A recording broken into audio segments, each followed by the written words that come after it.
Sunday morning coming down. Ooh. Oh, welcome to the Daily Grind. And shout out Chris Christopherson, RIP, my guy. Passed away yesterday. I love him. I miss him. Welcome to the Daily Grind. I am your host, Luke Hatmaker. It's Monday, and I got my guy, Uncle Buck, with me. How are you, brother? Well, that's good until you told me Chris Christopherson just died. Did you not find out? I'm sorry, bro. No, happy Monday to me, I guess. He died yesterday evening, and I was so distraught. It really one of the bummed me out. greatest songwriters of all time. No doubt. One of the greatest songwriters, great in Blade. Yeah. Just an OG. Good morning, King Meeks. Good morning, Wayno. Good morning, everybody. Thanks for hopping in with us. We are having a good day, even though Chris Christopherson is not with us. Actually, no, we're not. We're not having a good day because listen, I titled the episode Deja Vu, not the movie, because do we even want to talk? We have to talk about Vince Williams Jr. is going to be out at least 4 weeks. We found out this medical update was released on Friday. Experienced pain in his left shin. Subsequent imaging revealed a stress reaction in the upper portion of his tibia. What does that mean? I don't know. To me, it's I hope it's more than shin splints if you're going to be reevaluated in 4 weeks, you know. It's like, I've been here before, you know. I don't exercise for a long time. I and then I decide to go run in full speed, like my shins hurt. Like, I don't know. Man, I'm sure that's not what it is, but oh God. The fact that every day this summer had me, I was so excited all summer for Vince and Gigi, the two big things that we should have been excited for. I was stoked. And now they're gone. Well, they're not gone, but they're like not. Gigi's out till what is it, December, and Vince is out the first 2 weeks of the season. Yeah, so I think they said Gigi was like what 8 to 12 weeks or something like that. Yeah. And so, I mean, I don't know, man. Let's just be honest. It was just the worst way to start off a crappy weekend. A crappy weekend. I mean, you start off with Vince Williams with shin injuries, and he's going to be reevaluated. That's the thing that bugs me so much, is you could tell so much by the press release. Like, we're going to reevaluate in 4 weeks. It's like, that means double it, you know? And you start off with that. Then Ole Miss loses to Kentucky. And then Chris Christopherson dies, and all our pets' heads are falling off. Like, I don't want to be here anymore. You're like, I'm done. I'm just done. I was joking to all my friends. I'm in a group message. We'll get to college football, but of course, I was the most popular dude in the world Saturday about 3:30. Yeah. Everybody wanted to check on me, and I was just like, 25 days till Grizzly season. And we don't even have a roster for the Grizzlies yet. I mean, you're talking about deja vu. Listen, Ole Miss loses as a top 10 team in the country to an unranked team at home. Vince Williams Jr. goes out 4 to 6 to 8 weeks. I mean, we're following the same script here. So yeah.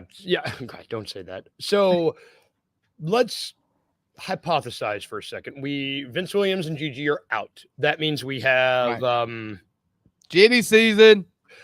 Well, I was going to say GD season. I think we have enough depth to cover it, is what our guy Wayno's saying. For now, okay, so who is our depth? We've got Santi. I know you don't want to hear his name, Wayno. We got Santi. We've got John Conchar and Jake LaRavia. Yeah. Well, you got Jalen Wells. Jalen Wells. I forgot about that. You're going to have, maybe this means more Cam Spencer. That's something that excites me early in the season. There's depth there. Listen, if you're asking me if it's rather to take your losses early in the season, yes. Yeah. The problem is that last year we started earlier in the season and we didn't finish, Yes. So, to say that Grizzlies fans are scarred, like, don't expect us and especially not me right now to just shrug this off as, it's fine. Like, Well, I got scars, man. Like, I'm sick of this stuff, you know? Yeah. And it's they're so Smart may cover the 3. Who's good? But then this just opens so many questions that we didn't need to have. Like, if Smart covers the 3, then who's backing up Ja? We've been talking about how maybe Marcus can back up Ja if we don't do the Scottie Pippen Jr. thing. Like, it's just now that just a lot more questions that we need to answer questions that I didn't feel needed answered beforehand. It just sucks. Well, and like me and Rusty talked on the $2 Sports Show that came out on Friday, when we were talking about the Derrick Rose retirement. Like, this is not a linear thing. Like, this is not a depth chart, as in you've got point guard, backup point guard, third string, shooting guard, backup shooting guard. Like, especially 1 through 3. Like, most guys can play any of those positions. Yes. Probably be undersized as a 3, but you've got plenty of options to kind of roll out there to complete a lineup that can compete. Now, your depth at this point is not very great, but that's when you look at your rookies, and I would really want to see a lot of Jalen Wells and Cam Spencer, if I'm being honest with you. I mean, especially if this Vince injury goes into December or, November, middle of November. Yeah. I want to see some Cam Spencer. I want to see some a lot of Jalen Wells. Now, Jalen Wells is on the active lineup. Like, he's going to on the opening day roster, so obviously we're going to see him. But give me some Cam Spencer minutes in there. Yeah, I mean, if we're looking at if we're looking at this glass half full, I mean, you have to hope that guys like Wells and guys like Spencer will be able to develop some in small little development jumps in this. Yeah. In their absence. This is going to be the starting 5. This was always going to be the starting 5. Yeah. Smart is going to start. This is going to be the starting 5. We have not lost a starter yet. Now, they are absolute role players on this team with high upside, and we need to count on Gigi and Vince Williams Jr. if we're going to reach the goals that are set for this year. But these guys right here are still good, and they're still good enough to win you a lot of games. No doubt. And I mean, like, even with those 5, your next 3 off the bench, let's say, even with these injuries, you've got Brandon Clark, Luke Kennard, and Santi Aldama. Right. Those guys aren't slouches by any means. You've got your spacing with Kennard. You've got BC can do a lot of everything, and Santi can too. It's just.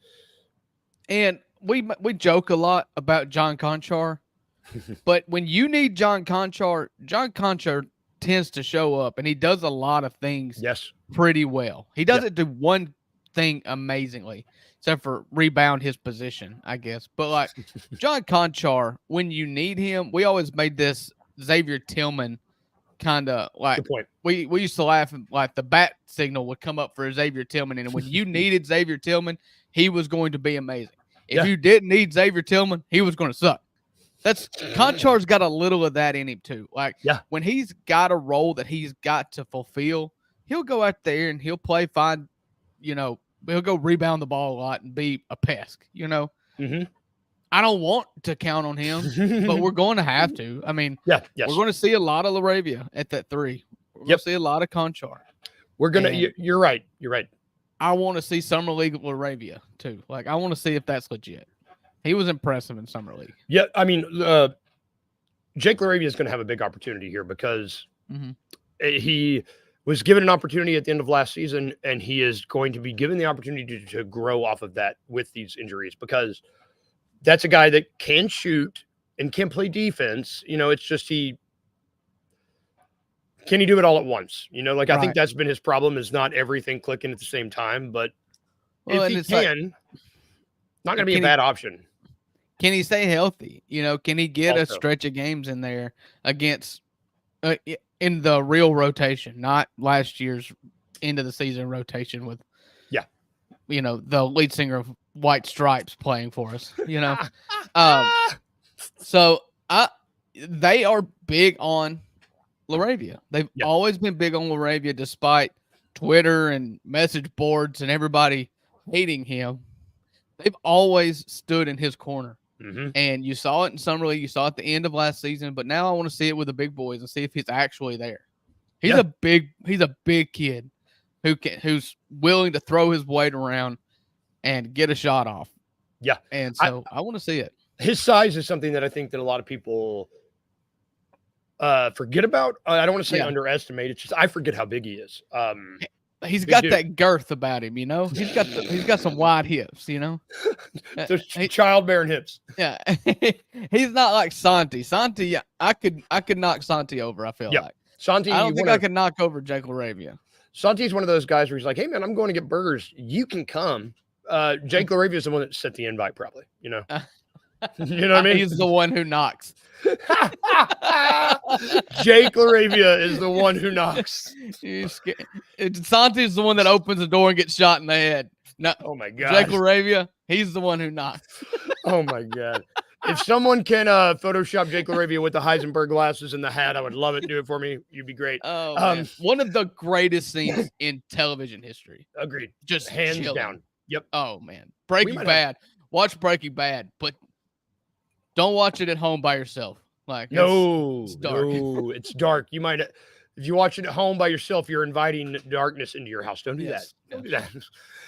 Speaking of inviting darkness into your house, how were you doing on Saturday, buddy? We can talk about college football now. Let's transition. Talk. There was, it was I didn't think it was supposed to be an eventful week, but it was. Well, it was a good football week. Yeah, I mean, it was. I was. I'll get into more of the details in our third segment, but I was in Navarre Beach, Florida, for a wedding. Yeah, you were. It was west of the hurricane, not a drop of rain, not a gust of wind. Nothing. Dang. Perfect. And so we had a beach wedding, and my wife was in it, so we were kind of in the big house on the beach, and while they were getting ready, I was just me and all the other husbands and boyfriends were just watching football. And if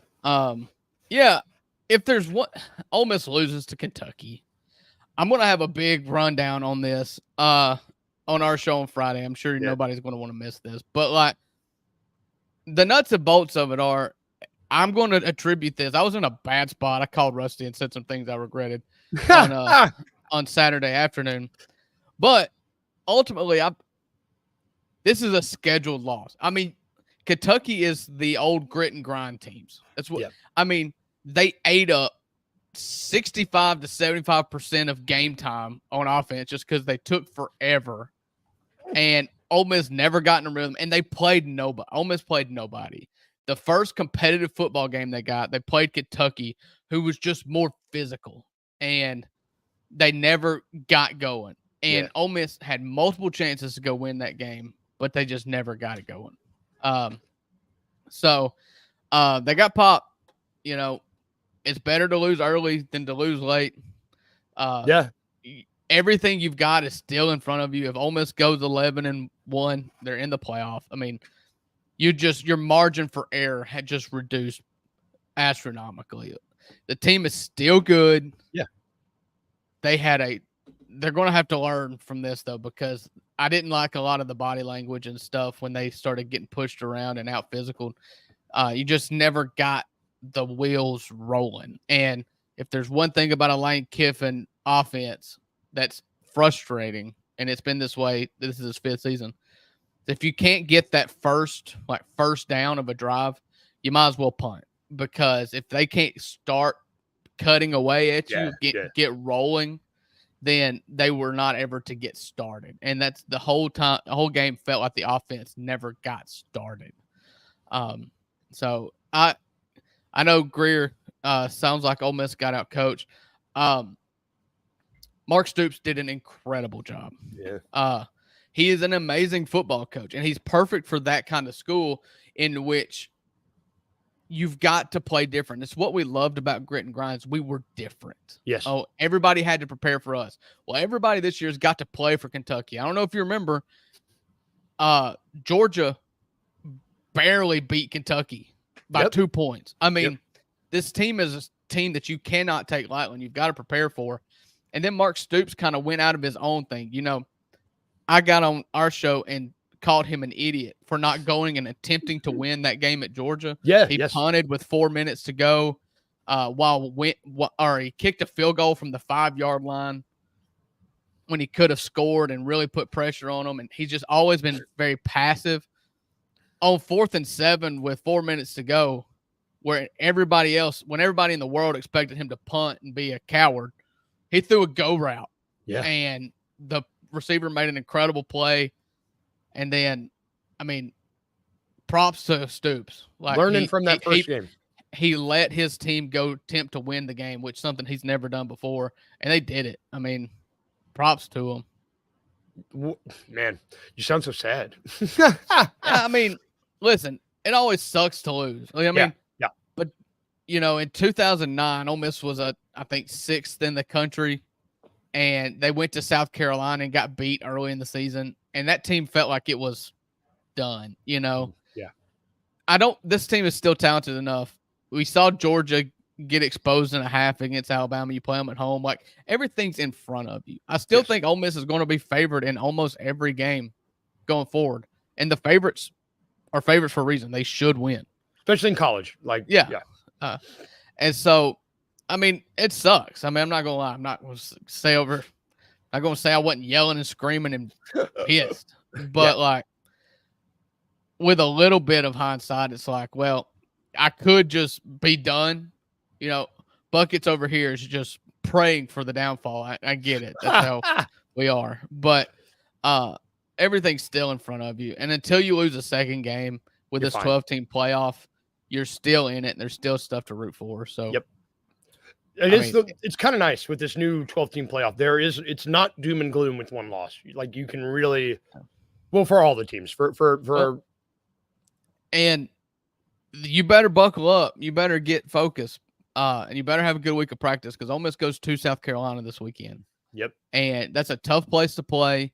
That's another team that's like a carbon copy of Alabama, where they're physical. They run the ball a lot. They use a lot of game clock. And you can't let your offense sputter anymore. Like, you've got to go down there and you've got to score, and you've got to get rolling, because you're not going to get as many possessions as you got against most other teams. Yep. This week is big. I mean, this coming week is big for the Rebels, for Ole Miss. It's and big. I'm not worried about the locker room yet. I if everybody's keeping up with the comments here, I'm not worried about the locker room yet.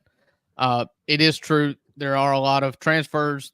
NCAA football, college football is littered with quote unquote mercenaries who come everywhere for the top dollar. It's the nature of the beast today. It's not an Ole Miss problem. It's headhunting. But it does make it difficult, especially when you see places like UNLV, who their quarterback and running back just quit on the season, for next year's opportunities, and it's happened with a receiver at Mississippi State. And it's going to happen a lot more. And so you've got to keep that unity. You've got to keep those goals in check, or minds and agents start to wonder and look around what's out there. But I'm not worried about that yet. Yeah. Quick thoughts on the Bama-Georgia game. Best game of the season. Yep. The worst part about losing on Saturday was that we lost at 11 o'clock, and it killed my interest in all football from that point. Like, I don't want to watch it. You're done. So we were driving from Navarre Beach, Florida to my sister's house in Mobile about the time that the Alabama-Georgia game was on, and I never even turned it on. I was checking the score once in a while. But when we got back home, I saw the last drive, and it was the best game of college football so far. It's everything that you love about college football. Yep. Alabama got out to a commanding early lead, and then Georgia just came back and took the lead late. Alabama took the lead right back. Ryan Williams is absurd. Yeah. 17-year-old wide receiver. 17. Making Georgia defensive backs bump into each other while trying to tackle him. Like, that dude's going to win a Heisman one day. No doubt. He's going to be the second wide receiver to win a Heisman since Desmond Howard, and they're both going to be Alabama receivers with Devontae Smith, and this guy's going to win another one. This kid's good. Yeah, three top 10 teams lost on Saturday. One of them being Georgia. Okay, you're not going to lose any cred for losing at Alabama. Nope. I think AP poll dropped them to 6. Utah, Rusty's favorite, they lost to Arizona late Saturday night. They were ranked 10th.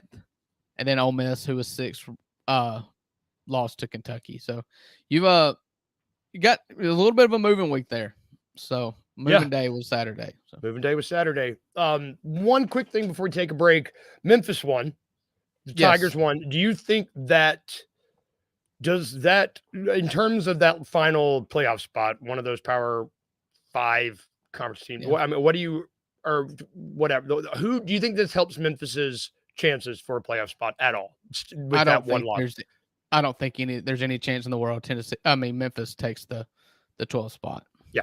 I think there's too many teams. I think you look at, and it's not necessarily a Memphis thing, but it's my whole argument with their conference they're in. Yep. They have no opportunities for good wins anymore. Yeah. Even their win against Florida State just fell to 1-4 with a loss to SMU. Looks worse and worse. There's just no opportunities for good wins out there. Army and Navy are still undefeated. Boise State just beat Washington State, which was a Power 5 team last year. It was pretty hot this year. I was really interested in. They beat them like a drum. Ashton Jeanty is the best running back in college football, and it's not even close. It's wild. It's wild when you can see a running back in college like this just be that dominant. It's pretty awesome. James Madison just continues to just dominate at the Division I level, which is so odd. I can't wait for the 30 for 30 to come out on this this James Madison team who went from D2 domination to D1 and immediately bizarre holds their own in their an above average football team in their second year in Division I. Yeah, it's bizarre. That's a good idea. If you don't give that idea away for free, man, we got to make that doc. That's a good idea. Yeah, it'll be the first Bluff City Media documentary. It's on the James Madison Dukes. It'll be called their ascension into D1 football and basketball. We'll call it JM Who. Don't steal it. Don't steal this, folks. This is a good idea. Yeah, TM. That's great. We're gonna take a quick break. We're gonna, when we get back, man, I feel like we've talked about down. We talked about Vince Williams Jr. It's been kind of a down Monday, but we got good stuff to talk about. Because I know Uncle Buck had a good weekend. I had a good weekend. We're gonna talk about Mondays and we're gonna talk about lasagnas right after this quick break. I think Jabari Smith Jr. and I don't want this to be true, but I almost feel maybe Tobias Harris show.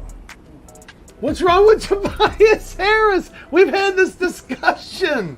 All the guy does is give you a double-double, 20 and 10. Bro. That's it. That's it. Every night. Who? Tobias Harris. Stop that. Tobias Harris gives you a double-double 8 times a year. Stop that. What? He gives you this times a year.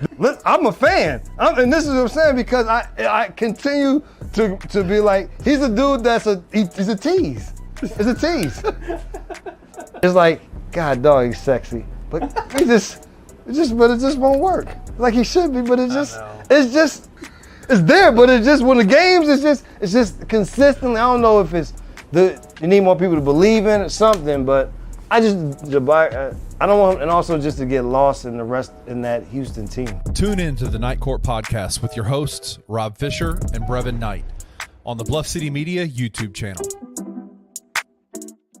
I've always thought Norvell wasn't really that tight to me because I was like, bro, this dude ain't it to me, bro. He left with the humility, and that's the only reason why people ain't destroying his ass right now. That 2019 year is what supplanted his legacy as he's the man.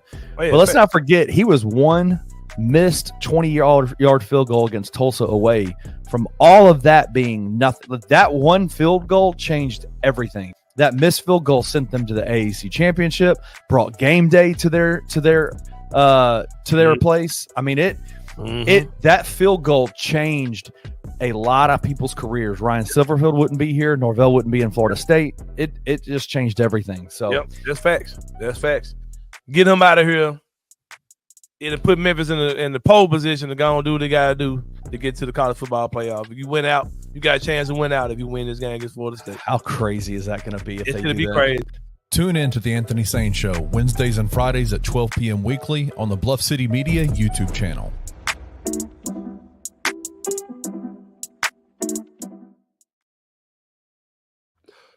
Welcome back. That was a hot sip of coffee. Oh God.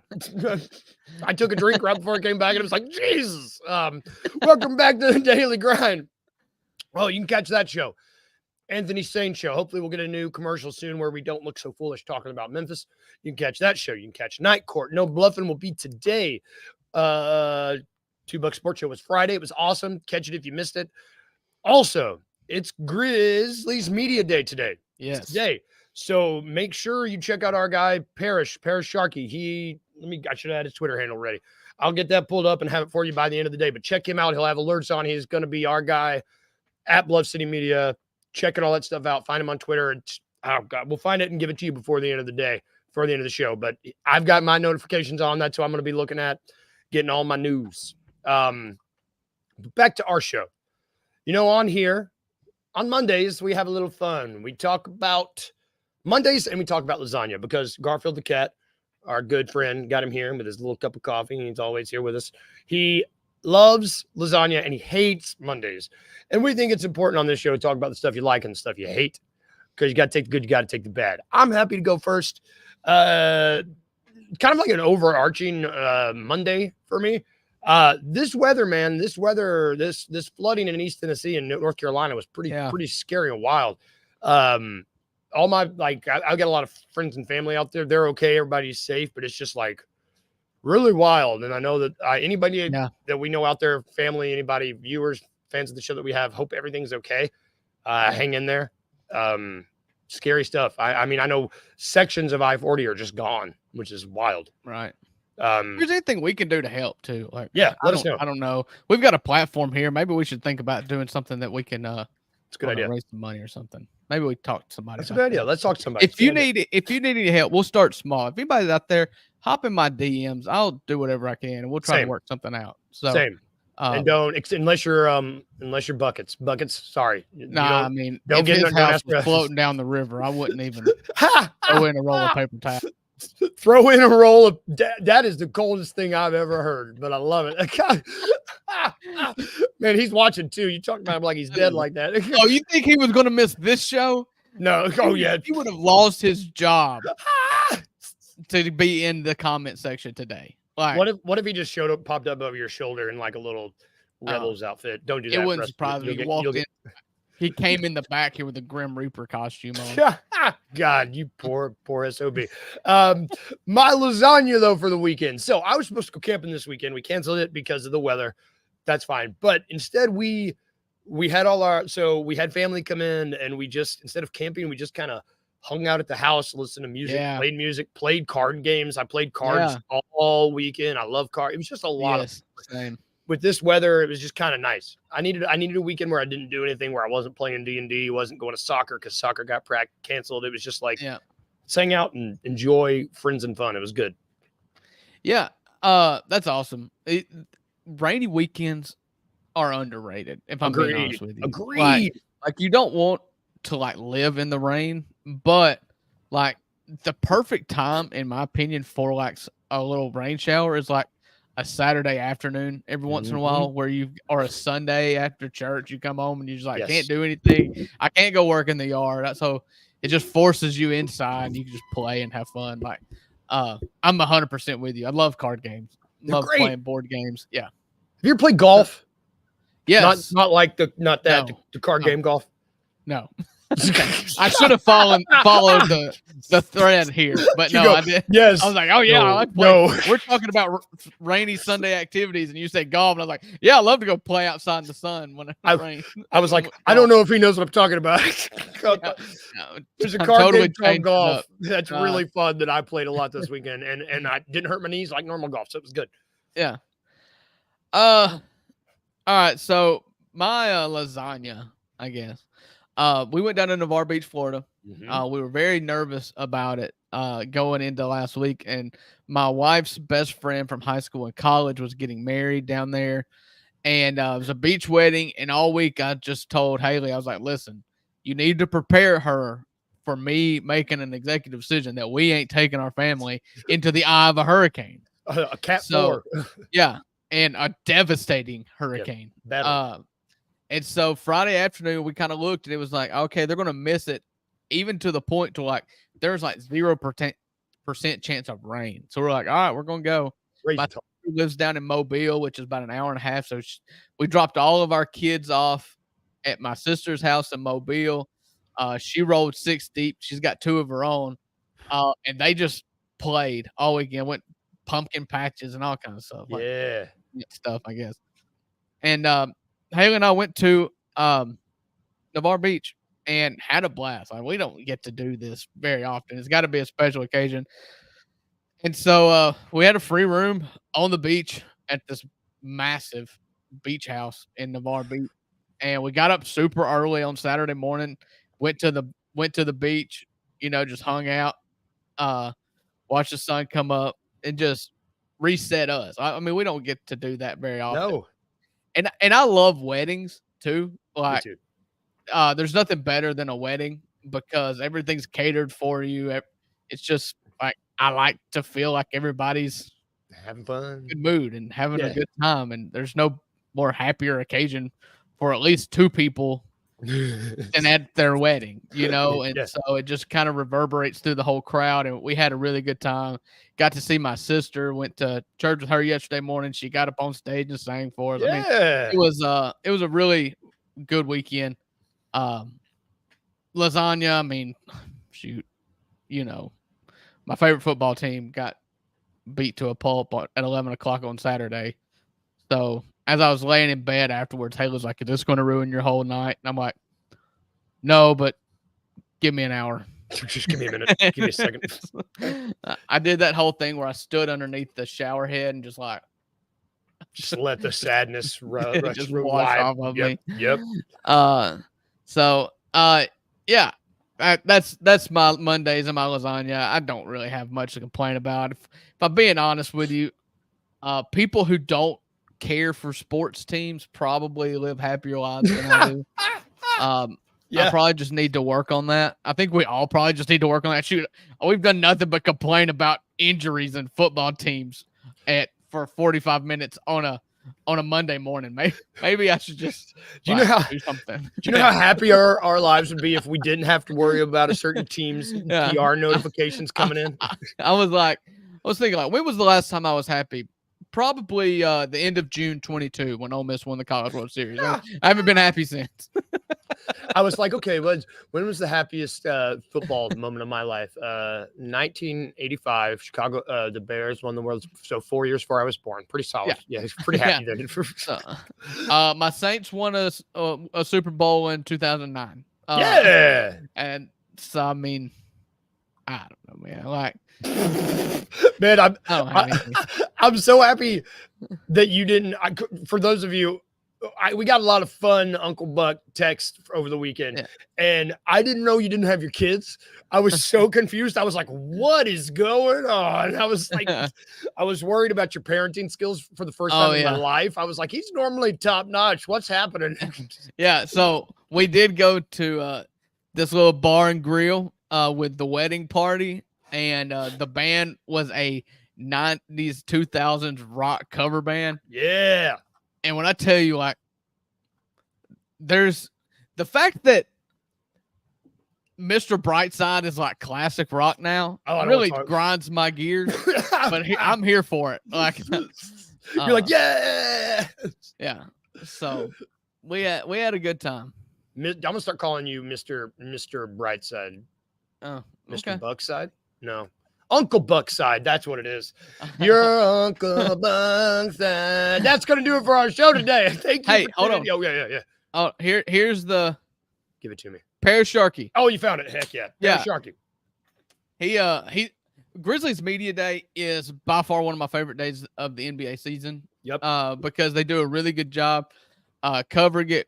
Paris does a good job covering it. The Grind City Media folks set up and do a lot of player interviews. It's kind of like the real kickoff here. So yes, I'm really excited about today, and I'm glad that I've got something to occupy my mind other than college football podcasts.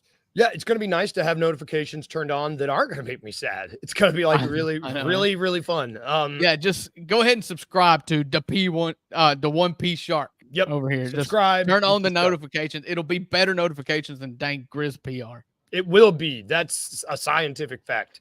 But like, watch this. Grizz PR will have like really good updates all day, and then they'll slide in like every 5 tweets. Brandon Clark will be out a year and a half. Jaron Chucken Jr. will be out 2 years. They'll just slide them in there, and we'll be like, wait. I'm really surprised Grizz PR didn't break the Chris Christopherson news, if I'm being honest with you. What if Grizz PR was like, breaking country music icon and actor Chris Christopherson dies? Like, country music Hall of Fame inductee Chris Christopherson passes away at 88. Will be reevaluated in heaven. That's what they should have said. Oh man, so. I would hate to be reevaluated in heaven. It wouldn't go good for me. Jesus would be like, gotta go back. That's gonna do it for our show today, though. Check out Paris Sharkey. Good stuff. Check out $2 Sports Show later this week. Go listen to Friday's episode if you didn't. Have a great Monday, y'all. It's gonna be better. It's gonna get better. There's not very many players they can take away from us, knock on wood. But enjoy your day. I'm sorry. If I can leave you with anything, remember to be a little weird today and remember to smile, everybody. Have a good day. I'll see you tomorrow.